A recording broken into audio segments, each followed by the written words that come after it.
Eu estava circulando no Instagram quando me deparei com este post aqui, que eu estou ocultando o nome da pessoa para não me gerar nenhum problema. Aqui no post dele ele colocou que a carteira do Barsi, então, rendeu 539% nos últimos 10 anos, contando os dividendos. Ele deixa claro aqui que é os dividendos inclusos. Enquanto o ETF que ele defende, que é o VT, rendeu 1.203% neste mesmo período, pagando apenas 2% de dividendos ao ano.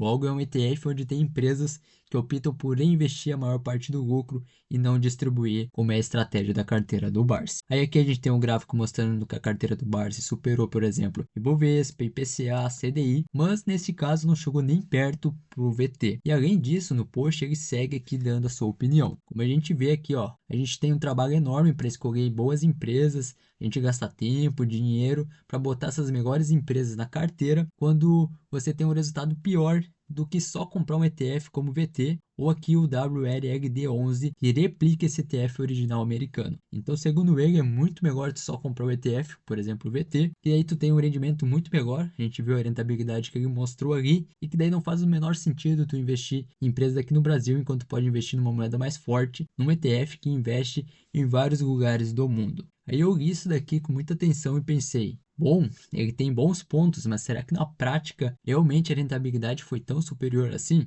Então eu poderia só ler isso aqui e seguir isso daqui na minha vida, pensar, poxa, o método do Barsi realmente não funciona, não vale a pena. Mas não, eu optei por ir atrás de dados em sites confiáveis para saber se isso realmente acontece. Então, aqui nesse meu primeiro exemplo, já estou aqui no site maisretorno.com. Além desse site, eu ainda utilizei o TradeView para pegar informações confiáveis de não ter manipulação, porque são sites que eu confio e sei que a rentabilidade aqui é real. Então, nesse primeiro exemplo, eu tenho aqui o IVV, que eu também vou utilizar nesse exemplo, porque ele replica o CEP 500 e para mim faz mais sentido do que o próprio VT. O VT aqui então é um ETF de empresas no mundo, enquanto aqui o IVV são do CEP 500, empresas norte-americanas. Além disso, eu tenho o CDI aqui também. Então, como a gente vê, aqui eu tenho possibilidades de pegar lá do início a rentabilidade, né, em 2000, mas aqui não vai ser possível por causa do VT, que a criação dele foi apenas em 2008. Então, se a gente considerar de 2008 para cá, a gente tem aqui o período 22/6 até agora 21/6, então de 2025, e a gente vê aqui o IVV ganhou do CDI, mas o CDI ganhou do VT. Mas lembre-se aqui, pessoal, esse IVV e o VT estão em dólar. O que a gente viu nos últimos anos acontecendo? O dólar se valorizou frente ao real. E nesse período, quanto que foi essa valorização? Eu perguntei aqui para o chat GPT para já me trazer num resumo bem completo, e aqui ele deixou bem claro, ó, de junho a julho de 2008, que foi o período que eu pedi, o dólar estava mais ou menos nisso aqui, hoje o dólar está nisso aqui, logo a gente tem uma valorização acumulada de 138%. Então, neste nosso comparativo aqui, vai ter que fazer um cálculo de juros compostos para saber qual que fosse a rentabilidade correspondente aqui no Brasil, como se o ETF estivesse aqui no Brasil desde 2008. Aí eu também pedi já para o chat GPT calcular para mim. Então a gente vê aqui, ó, o ETF em dólar, ele deu isso daqui, a gente botou naquele período, o dólar valorizou frente ao real 138%, também coloquei aqui como vocês viram, e o CDI acumulado a gente viu que foi de 371, para a gente comparar com o CDI, né? Então aqui a gente chega nos lugares até um pouco mais alto, ó, 377, mas dá para pegar uma média parecida. E aí a gente vê que a rentabilidade real do ETF neste período foi de 763%. A gente teria ganhado mais dinheiro do que o CDI, de fato, comprando o ETF neste período aqui. E se o VT já deu todo esse rendimento de rentabilidade, imagina como é que foi o IVV, que já estava ali em 545% de rentabilidade. Então, nesse primeiro ponto, ok, realmente superou o CDI e o IVV também superou o CDI. Mas será que ele superou as ações ao longo do tempo? Isso a gente também vai comparar principalmente com as ações do Barsi. Então, eu peguei essa informação aqui do site da Nord Investimentos, onde comentou das principais ações na carteira do Barsi, como o Banco do Brasil, a CEMIG, a gente tem aqui a Transmissão Paulista, Taesa, Klabin, a Unipar, que deu uma rentabilidade absurda para o Barsi, Taurus, enfim, várias empresas que ele vive comentando em podcasts ou entrevistas que ele dá. E aí, vamos fazer também esse comparativo de rentabilidade. Então aqui, como a gente viu, eu tenho agora do período de 2014, que foi onde é que o cara comentou, parou de 10 anos, então ele começou em janeiro de 2014, se a gente parar para ver, até o período agora, deu praticamente 11 anos. Então vamos fazer nesse mesmo período, aqui a gente já tá vendo que o VT tá colado no CDI, só que daí se a gente fazer aquela jogada que eu comentei para vocês, de somar ali a valorização então do dólar frente ao real, a gente vê que a rentabilidade aqui do VT foi muito maior. Então vamos adicionar aqui empresas como o Banco do Brasil, Então vamos aqui esperar carregar. Ó, Banco do Brasil. Vamos adicionar a CEMIG 4, por exemplo, que tem mais liquidez e mais volume de negociação. Então provavelmente foi essa que ele comprou. Vamos tirar aqui o CDI para colocar mais empresas também. Aqui a gente vai puxar do mesmo período. Aqui a gente está de 2012, não, eu vou calcular aqui, quero colocar do primeiro dia ali de 2014, ficar bem parecido com o período que ele comentou. Aqui o dia primeiro não deu certo, puxou para o último dia útil, né, do ano. Vamos colocar aqui então dia 2, agora sim vai dar certo. Vamos aplicar aqui, deu certo.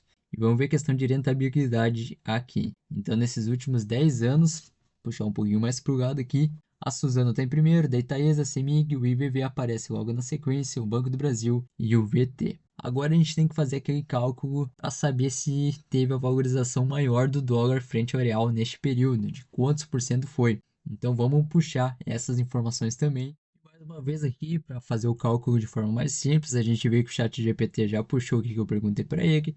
Então, a valorização do dólar nesse período foi de 133%. A gente está fazendo esse cálculo ali dos 11 anos, mais ou menos. A rentabilidade do VT, como eu passei ali para vocês, foi de 173 no mesmo período. Mais uma vez eu posso mostrar aqui para vocês, ó, 173 com os quebrados. E aí a gente faz o cálculo aqui do retorno em BRL, né? A gente quer saber o retorno aqui comparado com os outros ativos. Então, neste caso aqui, dá um retorno acumulado de 536%.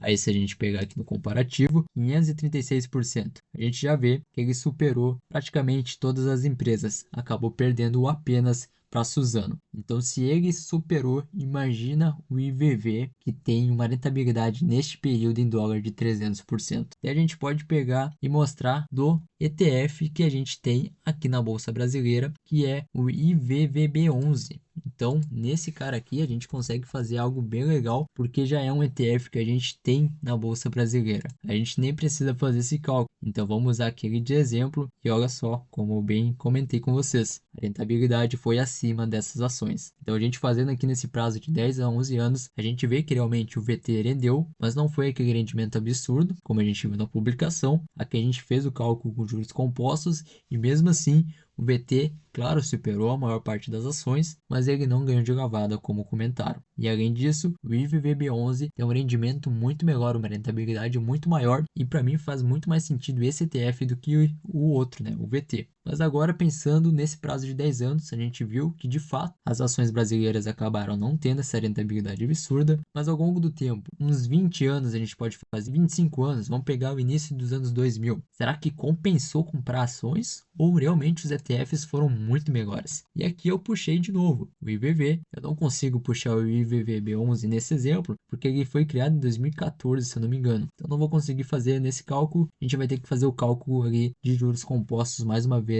com a valorização do dólar frente ao real. Aqui tem o Banco do Brasil, qualquer Klabin, qualquer CEMIG e qualquer uma empresa diferente, a Paranapanema aqui. E aqui, mais uma vez, a gente vê que o ETF IVV ganhou da Paranapanema, mas perdeu para Klabin, perdeu para CEMIG, perdeu para Banco do Brasil, inclusive. Olha essa rentabilidade dessas empresas. A gente está falando aqui num longo prazo nessas empresas, mas a gente quer saber a rentabilidade real do IVV. Aqui o VT nem vai entrar nesse exemplo porque ele começou em 2008. Aí não tem como mensurar esse longo prazo com ele, mas a gente consegue com o IVV, como eu disse, que replica o CEP 500. Uma vez aqui o ChatGPT já retornou que a valorização foi de 206%, então contra o real, o dólar se valorizou isso até o momento de hoje. O IVV, como a gente viu, teve essa rentabilidade de 564. E passando aqui para a rentabilidade composta, então em reais, o chat já fez aqui o cálculo para mim, que chegou em 1935% de rentabilidade. Então, se a gente pegar aqui, a Klabin acabou ganhando, a CEMIG acabou ganhando e o Banco do Brasil também acabou ganhando. Então, neste momento, pensando em longo prazo,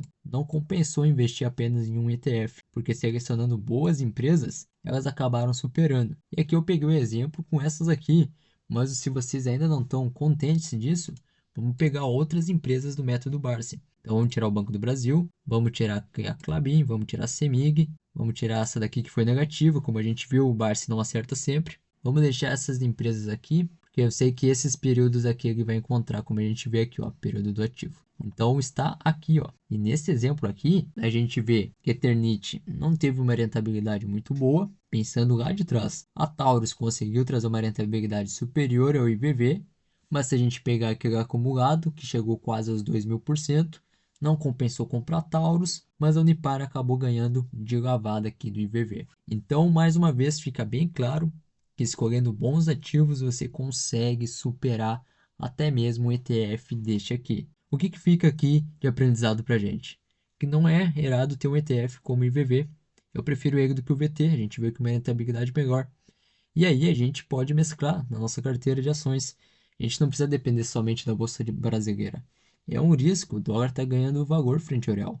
Então por que a gente vai correr o risco quando a gente pode diversificar, ter um ETF lá fora, como esse exemplo aqui, e ao mesmo tempo escolher boas empresas para ter rentabilidades? Porque uma hora ou outra a gente vai acertar, como o caso do Unipar, como o caso do Banco do Brasil lá atrás, se a gente pegar de 2000 até o momento, uma rentabilidade de quase de 10.000%. Então, selecionando boas empresas, você tende a ter boas rentabilidades e daí faz sentido você pegar e investir em empresas selecionadas e não somente num ETF. Então, cai ali por terra aquele momento de tu não compensar escolher boas empresas, compensou escolher sim, não precisa só ficar dependente de um ETF, tá bom? Então isso daqui foi essa análise de rentabilidade, espero que tenha agregado para você. Comenta o que você achou disso, se esperava um retorno melhor, se esperava um retorno pior, deixe sua opinião aí embaixo. Fora isso, se inscreve no canal que toda semana eu tô trazendo conteúdos que vão te agregar muito, ainda mais para você saber o que fazer com o seu dinheiro, tá bom?